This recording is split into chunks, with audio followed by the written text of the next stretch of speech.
So in this exercise, this is exercise C, we call it DNA fingerprinting. Sometimes it's called DNA profiling. And what you're going to do here is you're going to take the DNA of interest, and usually it's used in crime scenes or to figure out paternity for different applications, for disease, whatever. And we're going to cut it into fragments, and then we're going to run it on a gel. Now this DNA has already been prepared for use. It's already been cut with restriction enzymes. And what they'll do is they'll leave sticky ends, and they'll look at certain sites in the DNA and cut it and make it available so that the DNA can separate out at different sizes. So what you're going to do here, this is a submarine gel, also called an Agarose horizontal gel. And we're going to pour, well first let me show you this gel.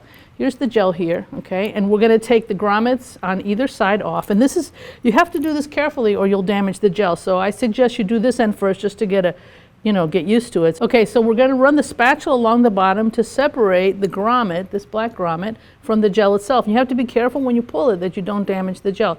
So gently just pull off. There you go. That's the bottom end. You're going to do the same at the top. Now the top is more fragile because it's closer to the sample well. So you have to, I'm going to look at it just to make sure I don't pop it. And I would suggest you don't drink coffee when you do this because your hand will vibrate very much. Okay, here we go. We'll take the black grommet off the top slowly. Sorry. Let me turn this way so you can see. There you go. Okay. Now you're left with the comb. This is the comb. This is where the sample wells are going to be. And when the gel was poured, the comb was poured into it to make the sample wells. So what I'm going to gently remove the comb off of the gel without tearing up the gel. And there you have it. There's the gel you're going to run. You're going to put your samples in. Okay. So now we're going to put the gel into the electrophoresis chamber, and because it's a submarine gel, it has to be completely submerged, and we're using electrophoresis buffer, which has already been prepared for you by the technicians. And we're going to submerge the gel completely. Okay, there you have it.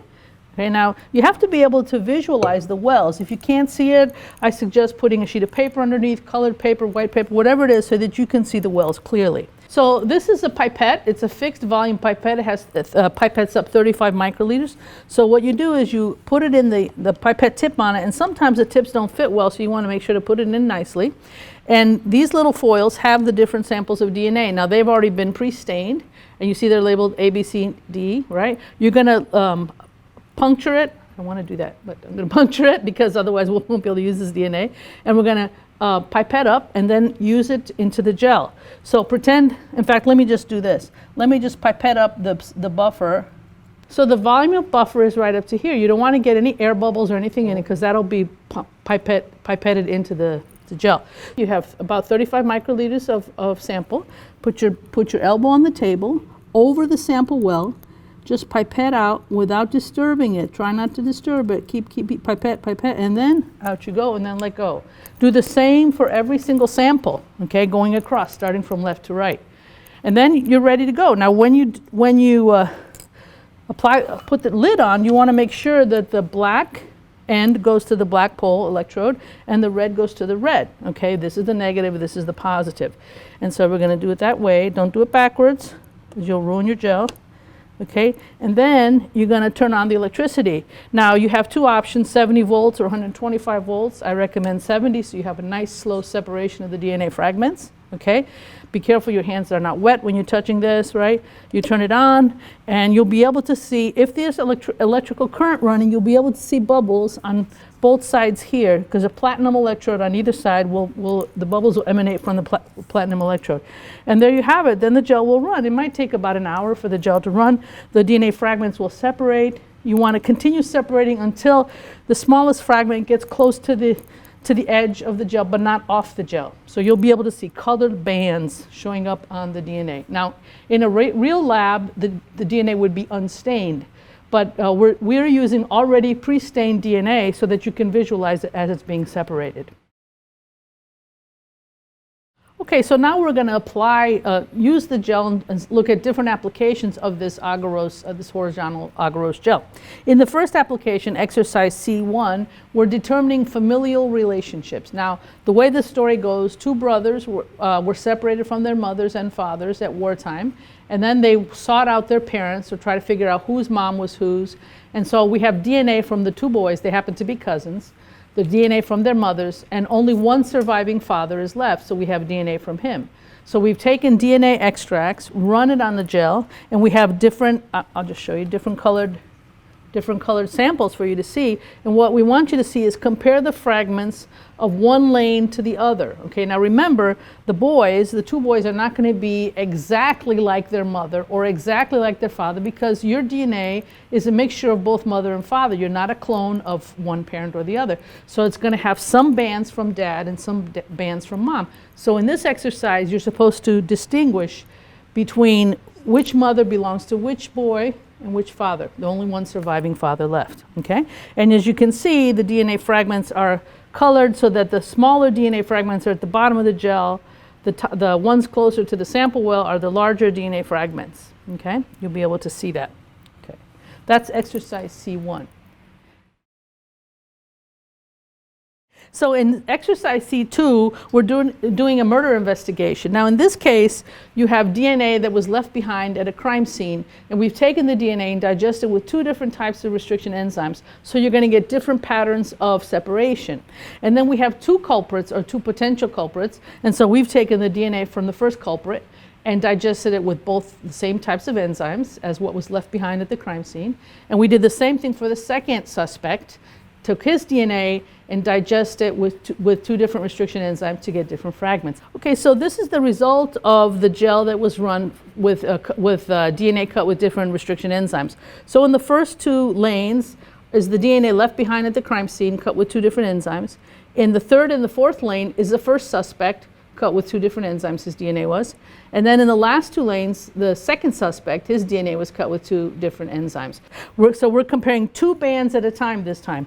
Two left behind at the crime scene, two from the first suspect, two from the second suspect. This has to be an exact match. It's not like the first gel, because in the first gel, children are not clones of their parents, so you're not going to have an exact match. In this one, in order to prove that the person, your suspect, is the one who left his DNA behind at the crime scene, it has to be an exact match. They can extract DNA from hair, from epithelial cells, from blood, from semen. Chances are this is hair DNA left behind at the crime scene, you know, and so they extract it and then run it together, okay? And so we'll be able to see whose DNA was left at the crime scene, and that's going to be your criminal, the one who did the dirty deed. Okay, so in exercise C3, we're going to determine the inheritance of sickle cell anemia. Now in this exercise, it's important for you to look at page 1012, which shows you the genotype of the three different types. So we have a person with normal hemoglobin would have just red blood cells that are normal. They have that donut shape, concave shape, right, missing a nucleus. If you're a carrier of sickle cell anemia, you'll be a heterozygous, that is, you'll have one gene that is a sickle cell gene and the other one that's normal. Okay, so a carrier of sickle cell anemia might show some symptoms of sickle cell disease, but not be completely sick. Okay, so it's what we call incomplete dominance. Right? And then you'll have a person who has full-blown sickle cell anemia, who has both of the sickle cell genes, and their red blood cells is going to be shaped like a sickle, like a letter C, like on the Russian flag is a sickle, right? It's just like that. And it makes it really hard for the red blood cells to go through the blood vessels because they're rigid, and so it's painful for the person who has it, and it leads to a lot of disease situations. Okay, so in this exercise, we have two people, patient 1 and patient 2, whose genotype is unknown, and we're trying to figure out, are they normal in terms of their genes? Are they carriers of sickle cell? They would be heterozygous. Or do they have full-blown sickle cell anemia? And you're going to be looking at high bands and low bands of DNA, and you'll be able to determine by comparing lanes 1, 2, and 3 with patients 1 and 2. Patient 1 will be in the 4th lane, and patient 2 will be in the 5th lane, and just going to compare those together. Okay, exercise D is PCR. PCR stands for polymerase chain reaction. And this is a very nifty protocol because I can't remember, it was after 1984 or whatever they came up with this protocol. You can take small pieces of DNA and amplify it by doing various rounds of DNA replication at different temperatures in order to make small amounts of DNA become large amounts of DNA to be able to work with it, visualize it, and do whatever. So you will do various, amplifications, if you will. So you'll start with one strand of DNA, and then in one cycle you'll get 2, and the second cycle you get 4, and then the next cycle you'll get 8, multiply until you get enough DNA to work with. So in this gel here, the first lane is not the polymerase chain reaction. It's just a ladder, what we call DNA fragments. So you can see size. Because remember, in a real lab, DNA is not naturally color-coded. We've added the color here. So here you see there are different DNA fragments here of different sizes. And then in the second lane, you have a polymerase chain reaction DNA only with one cycle, and then go over to the next lane, amplify to 2 cycles, to the next lane 4 cycles, next lane 8 cycles. So you're amplifying as you go across, and you can see that the color, the purple color and the DNA fragments becoming stronger and stronger because there's more DNA to stain. Okay, so polymerase chain reaction then is using these high temperature enzymes, right?